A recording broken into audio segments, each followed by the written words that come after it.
나의 둘째 외숙모는 젊었을 때 KTX 승무원을 한 적이 있다고 한다. 키는 170쯤이고 정말 예쁘게 생긴 미녀였다. 게다가 예전에 잡지 모델도 했단다. 그렇게 황홀한 미녀는 나만 좋아하고 있다. 자랑하고 싶어서 입이 근질거리는데 어디에도 할 수 없는 이야기라 써리모에게만 살짝 고백해 보겠다. 좋아요.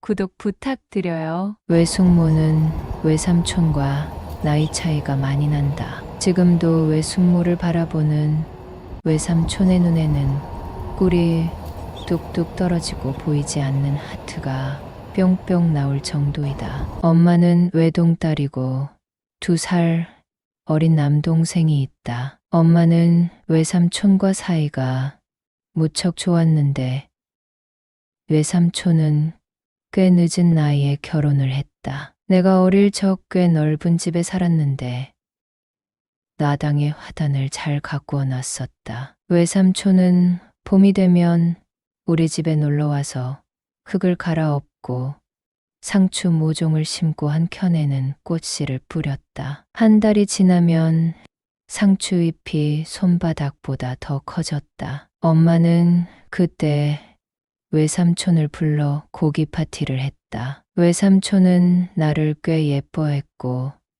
가끔 목욕탕에 데려가서 목욕을 시켜주기도 했다. 그러면 엄마는 몇 시간이라도 자유시간을 얻을 수 있어서 좋았고 외삼촌에게 수고했다며 용돈을 쥐어주기도 했다. 외삼촌은 용돈 받고 싶어서 영수를 봐준 게 아니다. 내 하나뿐인 조카를 사랑하는 마음으로 데리고 다닌 거라고 하면서도 은근 용돈을 기대하는 귀여운 막내이기도 했다. 외삼촌은 우리 집에 놀러 오면 종종 내 손을 잡고 문방구에 가서 조립 로봇을 사와서 집에서 같이 만들어 주기도 했다. 손재주가 좋았던 외삼촌은 꽤 멋진 작품을 만들어내기도 했다. 외삼촌은 선을 봐서 결혼을 하게 되었고 우리 집에 외숙모를 데리고 와 인사를 시켰다. 그때 내 나이가 17살이었는데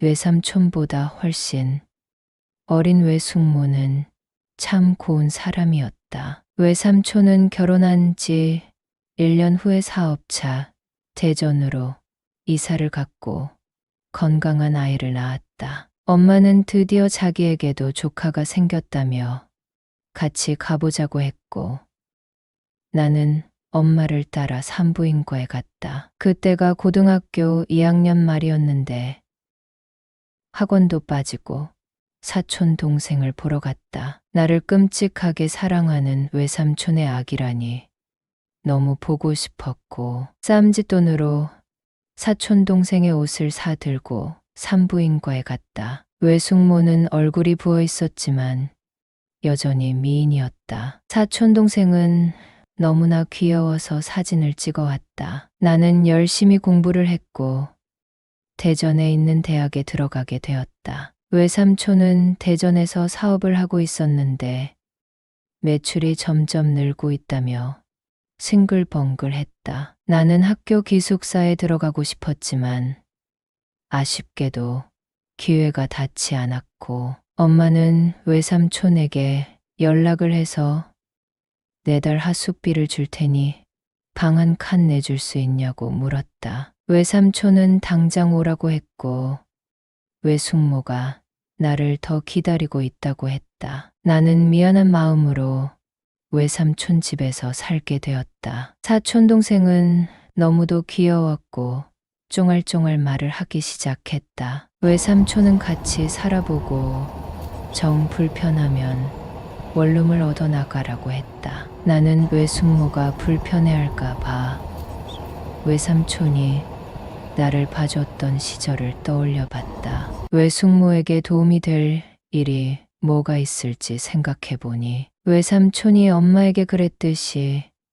외숙모에게 자유시간을 주는 게 제일 효과적인 방법이라고 생각했다. 사촌 동생은 혀 짧은 소리로 영뚜형 하며 나를 잘 따랐다. 어느 주말에 외숙모가 내 방에 와서 나 친구들 만나러 서울 갈 건데 혹시 외삼촌이랑 우리 애기 봐줄 수 있어? 하고 물었고 나는 그럼요. 하루 종일 놀다 오세요. 동생은 제가 볼게요. 라고 말했다. 나는 외삼촌과 함께 사촌 동생을 데리고 동물원에 갔다. 아장아장 걸어 다니는 사촌 동생을 쫓아다니느라 진땀이 났지만 힘든 줄 몰랐다. 그리고 키즈 카페에 가서 2시간 동안 놀다 왔다. 외숙모는 저녁에 집에 들어왔는데 양손에는 튀김소 보로빵 한 박스를 들고 왔다. 나에게 너무 고맙다며 아빠, 사촌 형이 얼마나 잘 놀아줬으면 저렇게 잠을 잘 자냐고.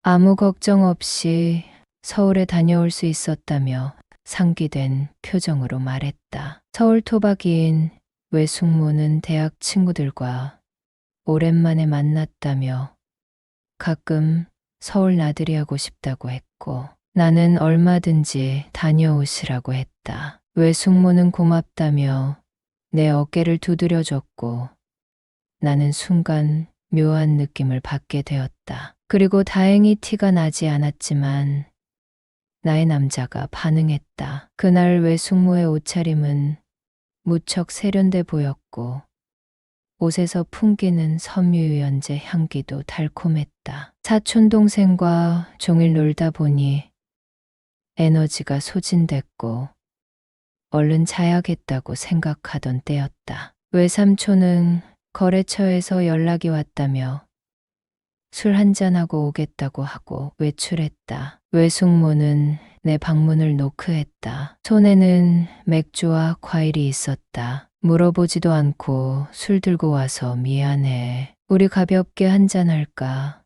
하고 말하며 미소를 짓는데 하마터면 외숙모에게 고백할 뻔했다. 아이를 낳고도 뱃살 하나 없이 날씬한 외숙모가 그날따라 왜 그렇게도 예뻐 보였는지 모른다. 하지만 내 마음을 바로 내보여줄 수는 없었다. 외숙모는 서울에 갔다 온 기분이 아직도 가라앉지 않았는지 친구들의 이야기를 하며 종알종알 이야기 보따리를 풀었다. 내 친구 남편은 매일 마취한 상태로 들어온대. 그 집 시아버지는 음주운전으로 벌금을 내고 면허 취소가 됐대. 그 아버지의 그 아들이라고 정말 똑같다니까. 내 친구 어떻게 해?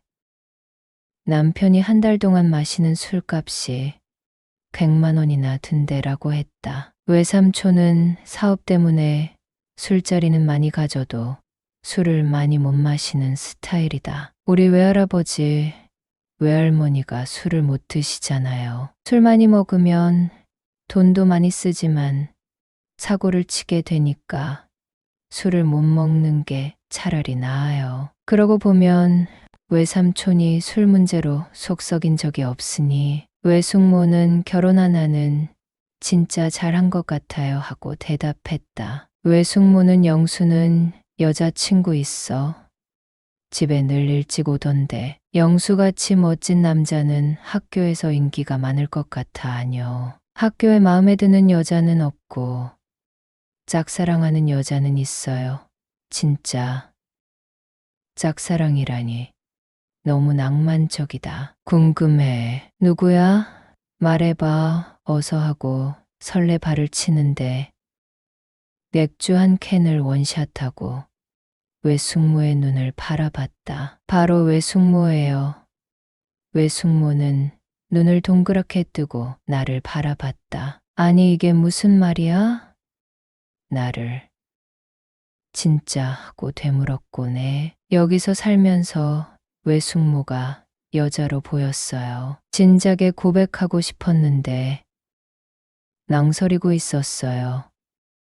외숙모는 농담인 걸로 알게. 나 이만 자러 갈게 라고 하고 차갑게 돌아섰다. 나는 외숙모의 뒤를 따라가고 싶었지만 외숙모도 혼란스러운 마음이 클 거라고 생각했다. 그리고 때를 기다리기로 마음먹었다. 다음 날 외숙모는 의식적으로 내 눈을 피했고 내 마음은 더 초조해졌다. 외삼촌은 회사에서 워크숍을 갖고 그날 밤에 일이 생기고 말았다. 잘 놀고 있던 사촌 동생이 갑자기 울더니 숨을 잘 못 쉬는 것이었다. 저녁을 먹고 거실에서 TV를 보고 있었는데 외숙모가 조카가 이상하다며 빨리 안방에 와보라고 하는 것이었다. 조카는 축 처져 있었고 눈동자가 이상하게 흔들리더니 잠이 들었다고 한다. 외숙모는 처음 보는 모습이라며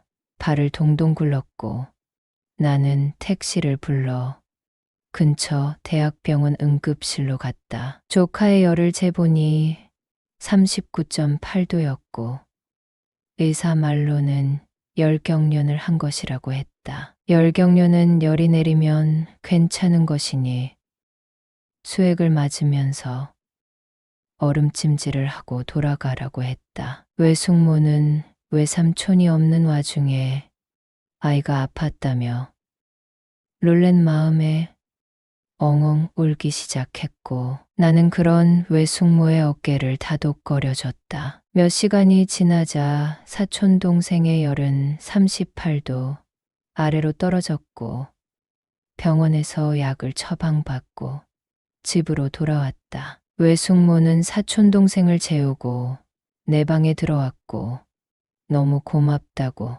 인사를 건넸다. 외숙모, 우리 사이에 고맙다는 말을 왜 해요?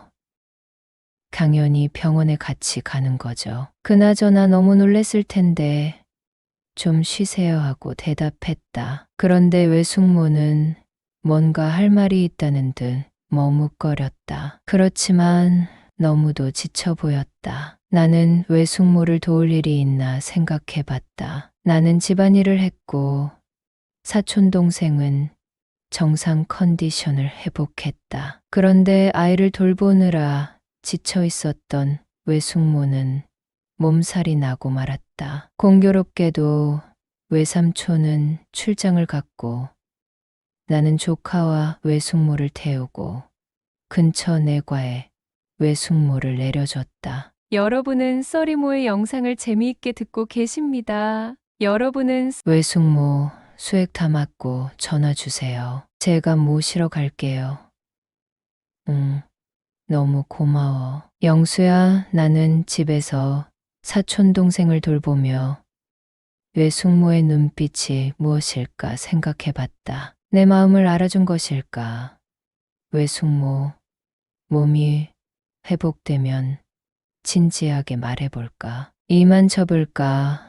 여러 가지 생각으로 머리가 복잡해졌다. 외숙모에게 연락이 왔고 한결 가뿐해졌다며 내게 미소를 지었다. 안 그래도 예쁜데 아프니까 더 예뻐 보이잖아요 라고 했더니 영수야, 농담 그만해 하며 나를 노려보는데 사촌 동생만 아니었으면 과감한 행동을 할 뻔했다. 외숙모는 이튿날 몸이 다 나았다며 밥을 사주겠다고 했다. 사촌 동생은 어린이집에 갔고 그동안 매운 음식을 못 먹어서 병이 날 것 같다며 매운 코다리찜을 먹자고 했다. 우리는 11시부터 문을 여는 식당에 갔고 맛있게 식사를 했다. 외숙모는 영수 없었으면 우리 애기랑 나 어쩔 뻔했니?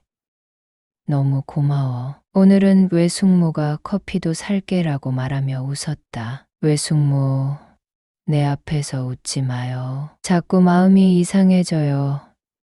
라고 진심이 담긴 말을 농담처럼 했다. 외숙모는 그래, 내가 이번에 생각해봤는데 나도 너한테 마음을 내주고 싶다는 생각이 들더라. 우리 오늘 사고 칠까 하고 바라보는데 정말요? 진짜요? 알았어요 하고 우리는 근처 모텔에 가서 일을 치렀다. 그리고 외숙모는 시무룩한 표정으로 너희 외삼촌이 술 안 마셔서 좋긴 해. 근데 불만이 있어. 너희 외삼촌은 말이야. 나한테 안 와. 매일 피곤해 절어서 잠만 자. 나는 아이 낳은 지 좀 됐고 둘째도 갖고 싶고 한데 내 마음을 몰라주는 것 같아 라고 담담하게 말했다. 외숙모 이제 제가 있잖아요. 우리 가끔 이렇게 만나요. 알았죠? 하고 2번이나 일을 치렀다. 외삼촌이 지방으로 출장을 가거나 거래처와 수략속이 있을 땐 우리는 너무 바빠진다. 외숙모는 사촌 동생을 씻겨오고 나는 동화책을 읽어준다. 사촌 동생은 스르르 잠이 들고 우리는 침실에서 사랑을 나눈다. 나를 무한 사랑했던 외삼촌을 생각하면 내가 이러면 안 되는 것을 잘 알고 있다. 하지만 나는 외삼촌 집에서 살기 시작하면서부터 아름다운 외숙모에게 반해버렸기 때문에 이제 멈출 수 없다. 외숙모 같은 사람에게 반하지 않는다면 그 사람은 이미 남자가 아닌 것이다. 그래도 누가 나에게 한마디만 해준다면 좋겠다. 정신 차리라고 말이다.